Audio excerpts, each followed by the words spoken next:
3413 рабочыя месцы пустыя. І гэта толькі на мазе. Заводу патрэбныя не толькі зварнікі ці токары, але і інжынеры і начальнікі цэхаў.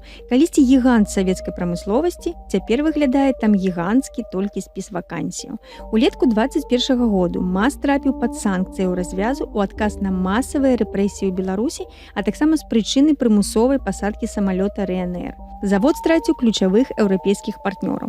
Няма імпартных рухавікоў і іншых дэталяў. Ёсць толькі Расія, дзе мазаўскія аўтобусы ўсё часцей гараць, ды і прадаюцца там яны горш. За сёлетні першы квартал пастаўкі ў Расію упалі на 28%. Да таго ж у Беларусі старэе насельніцтва, дэмаграфічны спад. Тысячы спецыялістаў з'ехалі за мяжу ў Польшу, Літву, дзе лепшыя заробкі і не трэба палітычнай праверкі на лаяльнасць. Праўда, Александр Лукашенко абяцае дапамагчы з кадрамі. Нядаўна заявіў, што гатовы прыняць на працу ў Беларусі да 150 000 пакістанцаў і стварыць ім неабходныя ўмовы працы.